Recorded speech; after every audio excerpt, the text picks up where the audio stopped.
buenas tardes. Mi nombre es Itzel Hernández. Y yo soy Denise Frías. Y estamos en La Otredad, su programa del Centro de Políticas de Género para la Igualdad entre Mujeres y Hombres de la Universidad Autónoma de Sinaloa. El día de hoy tenemos como invitado al maestro Óscar Yáñez Marín. Bienvenido. Muchas gracias. El maestro pues es trabajador social de formación, sexólogo también, y nos viene a compartir un poco sobre temas de inclusión a la diversidad y no discriminación en las instituciones de educación superior. Así es, y antes de iniciar vamos a leer un poco de su semblanza en formación académica, que como comentamos es licenciado en trabajo social, también tiene diplomados en VIH, sexualidad, género y espiritualidad, es maestro en sexualidad y equidad de género, tiene especialización en psicoterapia sexual, ha tenido diversos cursos y capacitaciones sobre violencia, perspectiva de género y sexualidad, y actualmente es coordinador del diplomado Abordaje de Violencias y la Perspectiva de Género en el Centro de Tanatología y Terapia de Duelo. También ha fungido como trabajador social, investigador y coordinador de equipos especializados multidisciplinarios en organizaciones de la sociedad civil especializadas en la prevención y atención de violencia, perspectiva de género y derechos humanos. Además, es agente capacitador con múltiples ponencias, conferencias y capacitaciones nacionales e internacionales sobre género, trabajo social, violencias, sexualidad y atención especializada. Es un gusto que esté aquí con nosotros, maestro Óscar, y bienvenido a La Otredad. Le cedemos la palabra. Muchas gracias, pues es un gusto estar con ustedes, que a veces tenemos que ampliar un poco la visión y mirar a los estados que no son la Ciudad de México, se los tengo que confesar, porque la verdad es que la sexología está muy concentrada en la capital del país. Y para mí es un gusto la invitación para estar acompañándoles en la Universidad Autónoma de Sinaloa y que podamos hablar sobre estos temas. Quiero plantearles una situación que a mí me ha llamado la atención. Este año se va a desarrollar en México el Congreso Mundial de Sexología. Y participan pues muchísimas personas de diferentes partes del mundo, pues, y profundamente pues, van a estar más mexicanas y mexicanos participando en este congreso. Pero me di cuenta que la mayoría no había hecho propuestas acerca de cómo se trabaja los temas de sexualidad en la educación superior. Porque hablar de sexualidad no es hablar solamente, pues como decíamos, de placer, de genitales, de métodos anticonceptivos, sino hablar de violencias, de violaciones, de hostigamiento y de acoso. Entonces este año, pues favorablemente voy a participar como congresista en este evento que ya está en puerta, en la realización de este congreso. Y bueno, plantearles que el paradigma que estoy presentando es cómo es que la sexualidad es un tema que evoca profesionalizarnos en el tema de sexualidad, pero también evoca muchas resistencias y muchos problemas. Decirles que para mí en el trabajo como docente y académico que he hecho en la UNAM ha sido muy enriquecedor, pero también me he enfrentado a muchas cosas. Cuando en algún momento hice propuestas sobre trabajar el tema de diversidad sexual en esta universidad, se me invitó a que reorientara los objetivos porque no era un tema que fuera de relevancia para esa escuela en específico. No hablo de la universidad en general, sino de esa escuela. Y es cuando me empecé a plantear la necesidad de empezar a ver que la diversidad sexual, la diversidad sexogenérica, los feminismos y la perspectiva de género ya no es un tema que sea un capricho o un tema de la modernidad ni de la contemporaneidad, sino es un tema que ya, bueno, desde hace muchos años es una obligatoriedad del Estado y por tanto una obligatoriedad de las universidades públicas. Y nos compete a todas y todos, como académicos, como personal administrativo, como alumnos y alumnos, irnos metiendo cada vez estos temas porque evidentemente si no lo hacemos seguirán reproduciéndose conductas como los feminicidios que siguen sucediendo en las universidades, las violaciones, todas las formas de acoso y hostigamiento que viven las alumnas, los alumnos, maestras, maestros, administrativas, y por supuesto todas las formas de discriminación que viven cuando se expresa una sexualidad no heteronormativa y una identidad que no cumple con los estándares ya establecidos sobre lo que es la expresión de género y la orientación sexual. Sí, pareciera a veces que la universidad o las instituciones en la sociedad asumen que todas las personas somos heterosexuales y que entonces son excepciones, ¿no? O somos excepciones de pronto las personas de la comunidad, cuando en realidad pues estamos en todos lados, estamos a lo largo de la historia, y entonces la universidad pues tiene que tomar responsabilidad al respecto. Hay marcos normativos, igual más adelante aquí el compañero que vamos a presentar. En un momento nos puede dar una experiencia positiva que tuvo en la Universidad Autónoma de Sinaloa, pero bueno, hay experiencias positivas y experiencias negativas también, ¿no? En unidades académicas, en instituciones de educación superior en México. ¿Cómo andamos en cuestiones de discriminación o de crímenes de odio? Hablando de México a nivel nacional, pues bueno, yo creo que las evidencias, más bien, creo que siempre los criterios estadísticos nos muestran una parte de una amplísima realidad. O sea, el INEGI y todos los organismos que brindan estadísticas simplemente son representaciones de una sociedad muy amplia.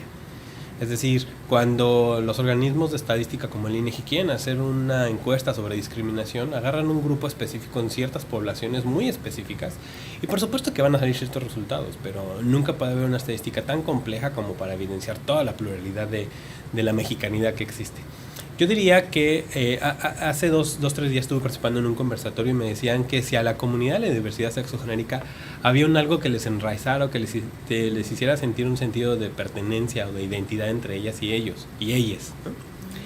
Yo les decía, estoy seguro que no, que tal vez lo único que tienen en común es las formas de evitar todos los días cómo vivir en libertad, o sea, cómo no ser discriminado. Creo que tal vez es lo que en común se mueve entre ellas, pero yo decía, es que también la diversidad sexogenérica no es homogénea. O sea, quiero poner ejemplos súper evidentes, es decir, ser una lesbiana que aparece en la televisión y se cuestiona si se casó con alguien o no, es bien diferente a una académica lesbiana, bien diferente a una alumna lesbiana, y es bien diferente a una mujer que no tiene acceso a la educación, que no tiene acceso a un trabajo siendo lesbiana.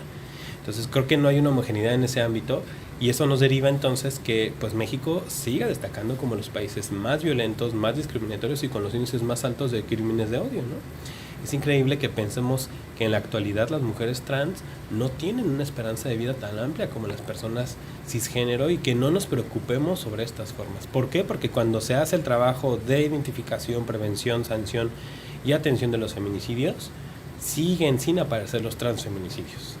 Siguen apareciendo mujeres con cuerpos normativos, que por supuesto que es importante rescatarlo, pero los cuerpos trans, ¿dónde están?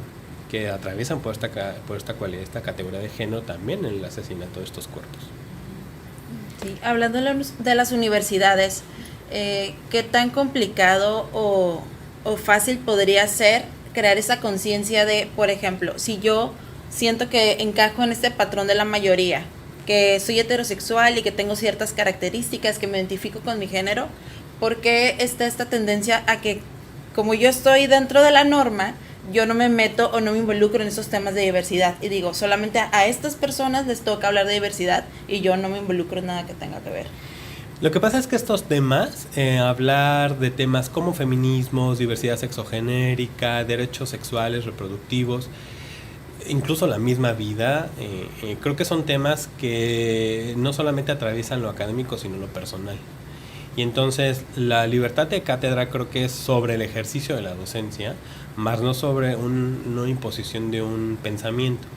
Es decir, yo como académico o académica tengo el derecho de expresar mi cátedra como yo lo deseo, ¿no? De acuerdo a mi forma de pensamiento, pero no puedo promover un pensamiento religioso, político, ético frente a un grupo de diversidades que se manifiestan en un salón. La cuestión es que creo que los temas de género, de feminismos y de derechos sexuales, la gente en las universidades lo ve como una obligatoriedad que la universidad les impone. Entonces a mí me pueden dar 15 cursos sobre feminismos y decir, pues sí, claro, pero las feministas están locas. Y entonces de nada sirve que yo capacite al equipo si no tiene la voluntad de hacerlo. Y es que estos temas no son tan voluntariosos porque entonces me empiezo a cuestionar estructuras como el matrimonio, como la libertad de la sexualidad y entonces, bueno, yo nada más vengo a dar clases de matemáticas, ¿por qué me preguntan esas cosas y a mí no me toca? Claro, pero no es que yo tenga que hablar sobre derechos sexuales con mis alumnos y doy clases en ingeniería, sino yo tengo que entender que mis alumnos se pueden vivir desde la diversidad. Y no es que me toca hablar de eso, sino entender esta pluralidad de identidades. Y la otra, por ejemplo, los que estamos en ciencias sociales o en humanidades y es algo que yo lo remarco mucho en las escuelas donde doy clases de trabajo social y en psicología, es cuando reproducimos ciertas teorías, volvemos a reproducir una categoría heteronormativa. Y les decía, por ejemplo, un tema tan específico como el ciclo vital de la familia. Es una familia de un hombre y una mujer, pero a ver, la realidad nos ha hecho superar que Las familias están compuestas por mujeres con sus hijas y con sus hijos, y no son mujeres solas, son mujeres que decidieron hacer una vida sin una pareja.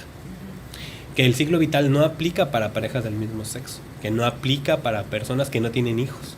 Entonces, cuando yo no solamente es que yo discrimine con una palabra o con un acto a mis estudiantes, sino también puedo cometer discriminación cuando la teoría que yo explico no está enfocada a la actualidad, y es una teoría que sigue la heteronormatividad. El maestro Pedro nos va a compartir una experiencia que ha tenido aquí en el área de nutrición y gastronomía en la UAS. Buenos días, muchas gracias por la invitación. Bienvenido.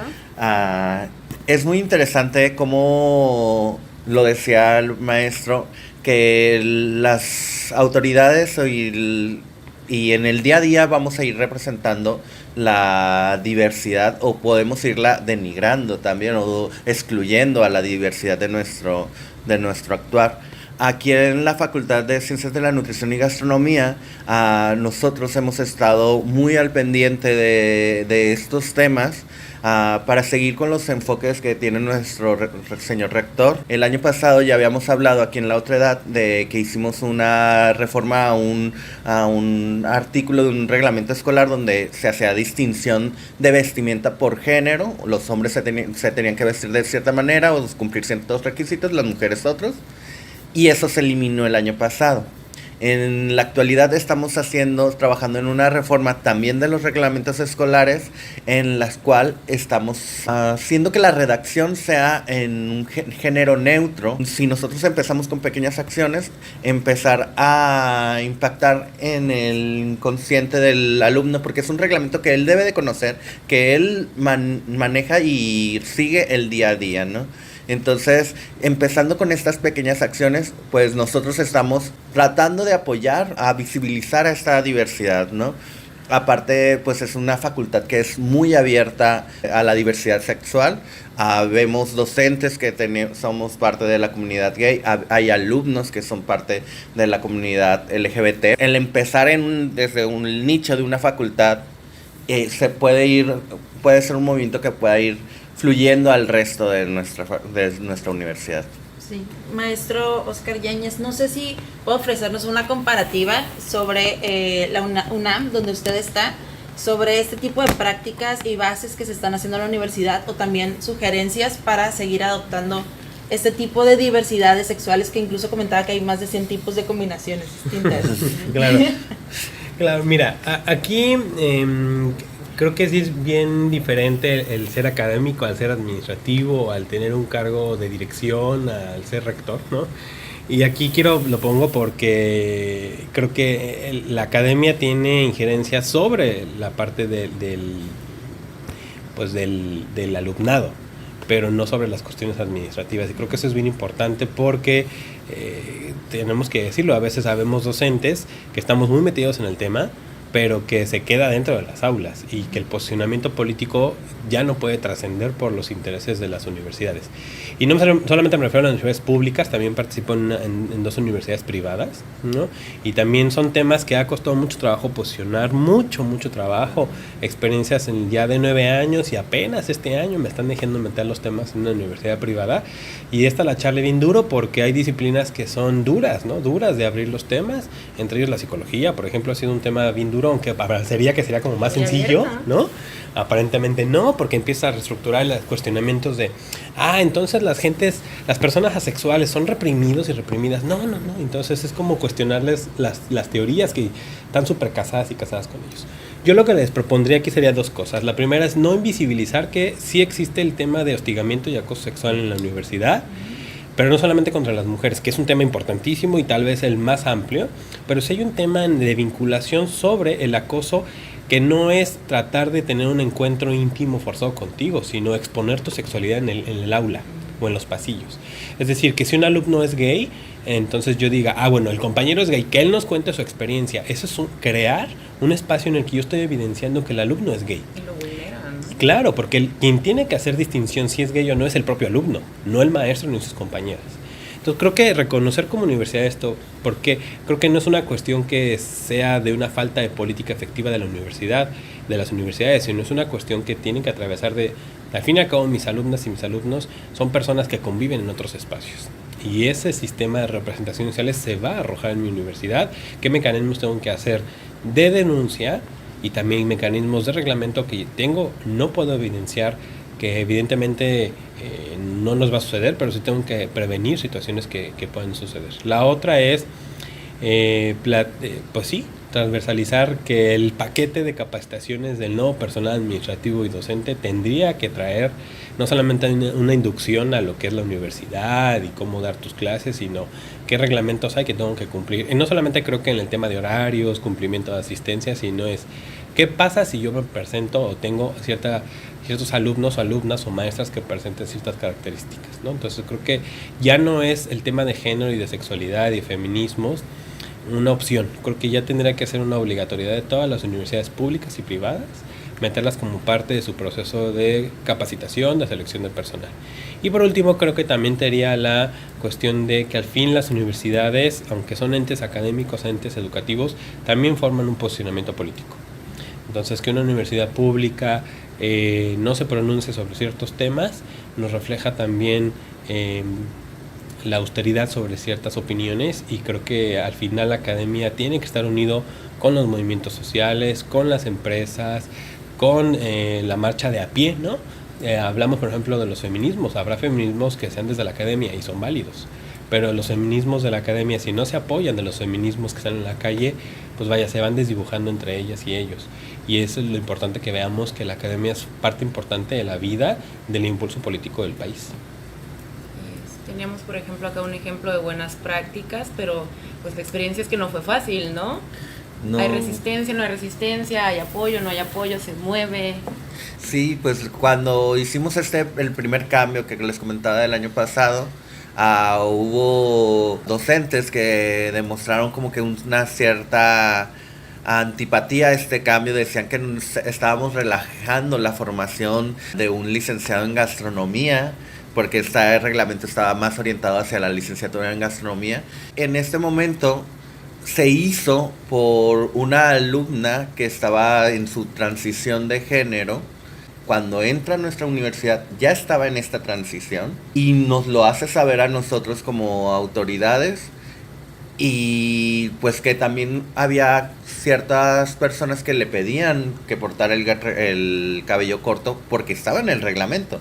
Ella oficialmente, si nos vamos a ya lo legal, estaba incumpliendo el reglamento. Pero ahí fue cuando nos dimos cuenta que el reglamento no estaba siendo inclusivo. Entonces el problema no era ella, sino era el reglamento de nuestra institución. Y mejoramos como escuela y mejoramos como institución. Son trabajos que se tienen que ir haciendo progresivamente, porque no son situaciones que a la gente les parezca cómodo. Siempre habrá comentarios que quieran detraer este movimiento y que no diríamos, como lo mencionamos hace rato, es un capricho, es un tema que ya nos sacamos de la manga y ahora queremos ponerlo en la agenda, sino ya es una necesidad que se ha visto en México, en todas las entidades, pero también a nivel mundial, el hablar de estos temas, reconocer las diversidades, porque al fin los temas de personas trans, las personas homosexuales, las personas bisexuales, las personas transexuales, ahí están, han existido desde siempre. Ahora es nombrarles, reconocerles. Y a mí me gustaría remarcar una experiencia que me tocó con compañeras y compañeros que trabajan en el tema de discapacidad, que me remarcaban mucho la situación de comentarlo. Nosotras vamos a ser tan visibles, vamos a estar tanto tiempo en la agenda y tanto tiempo en la imagen, hasta que seamos invisibles. Hasta que ya no sea necesario nombrarnos, porque ya estamos dentro de... Y ese creo que es algo que a mí me dejó marcado, y decir, claro, vamos a insistir hasta que de verdad ya no seamos un tema.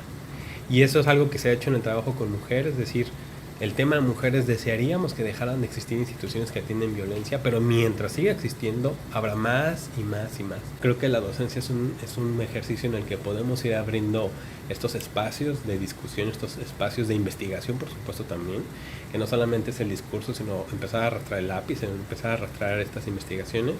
Y bueno, parte de esto implica que con gusto lo podemos dejar aquí para la autoridad, decirles que hemos hecho ya muchas investigaciones sobre personal administrativo, personal académico, alumnado, de cómo ejercen la discriminación en la UNAM, y con gusto lo podemos compartir para que estos ejercicios se puedan replicar también en otras universidades.